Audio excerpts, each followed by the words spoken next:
నమస్తే అండి అందరికీ. జాతీయ రైతు దినోత్సవం సందర్భంగా రైతు నేస్తం రఘుత్తమ రెడ్డి గారి ఆధ్వర్యంలో, అంటే ఆయన పేరు మీదుగా వెంకటేశ్వరరావు గారు తన అభిమానాన్ని ప్రకటించుకుంటూ మన మిద్దె తోట రైతులందరికీ అవార్డు ఫంక్షన్ జరిపారు కదా. ఆ అవార్డు ఫంక్షన్లో అవార్డు ప్రధానోత్సవాలన్నీ జరిగిన తర్వాత మేము రిటర్న్ అయ్యేటప్పుడు మధ్యదారిలో ఈ బంతిపూల తోటలు కనిపించాయి. పత్తిపాడు, కంకిపాడు ఆ ఏరియాల్లో. చక్కగా మేము అక్కడ వాళ్ళని రిక్వెస్ట్ చేసి ఒక చిన్న వీడియో తీసుకున్నాను నేను.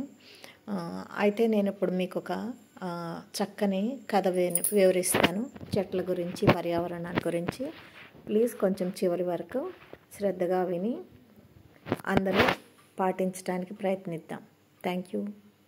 మానవాళికి ఎక్కువ లబ్ధి చేకూరాలంటే ఏ చెట్లు నాటాలి? స్కంద పురాణంలో ఒక చక్కని శ్లోకం ఉంది. అశ్వత్థమేకం పిచుమందమేకం న్యగ్రోధమేకం దశతింత్రిణీకం కపిద్వ బిల్వా మలకత్రయాంచ పంచామ్రవాపి నరకాన్ నపశ్యేత్.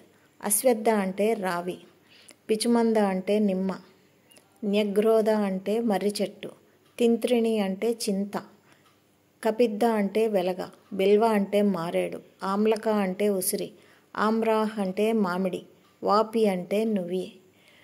ఈ రావి చెట్టు 100%, నిమ్మ, మర్రి, చింత, వెలగ 80%, మారేడు 85%, ఆ ఉసిరి అండ్ మామిడి 70% వాతావరణంలో ఉండే కార్బన్ డైఆక్సైడ్ను గ్రహిస్తాయి.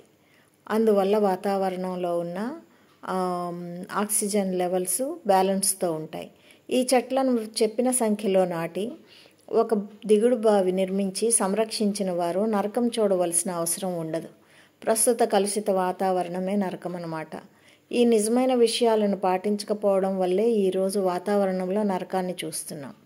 రావి, మోదుగ, వేప వంటి మొక్కలు నాటడం ఆగిపోవడంతో కరువు సమస్య పెరుగుతోంది. ఈ చెట్లన్నీ వాతావరణంలో ఆక్సిజన్ను పెంచుతాయి. అలాగే ఇవి భూమి ఉష్ణోగ్రతను తగ్గించి సమస్థితిలో ఉంచుతాయి. ఈ చెట్లను పూజించే సాంప్రదాయాన్ని మూఢనమ్మకాలుగా భావించి ఈ చెట్లను దూరం చేసుకుని రహదారులకు ఇరువైపులా గుల్మోహర్, యూకలిప్టస్ వంటి చెట్లను నాటడం ప్రారంభించాం. యూకలిప్టస్ త్వరగా పెరుగుతుంది, కానీ ఈ చెట్లు చిత్తడి నేలను ఆరబెట్టడానికి నాటబడతాయి. ఈ చెట్ల వల్ల భూమిలో నీటి మట్టం తగ్గుతుంది. గత 40 ఏళ్లలో యూకలిప్టస్ చెట్లను విరివిగా నాటడం వల్ల పర్యావరణం దెబ్బతింది. గ్రంథాలలో రావి చెట్టుని చెట్ల రాజు అని పిలుస్తారు. పత్రే పత్రే సర్వదేవయం వృక్షరాజ్ఞో నమోస్తుతే. మూలంలో బ్రహ్మ, కాండంలో విష్ణువు, శాఖలలో శంకరుడు, ఆకులలో సర్వదేవతలు నివసిస్తారో అటువంటి వృక్షరాజమైన రావి చెట్టుకు నమస్కారములు అని చెప్పబడింది. తులసి మొక్కలను ప్రతి ఇంటిలో నాటాలి.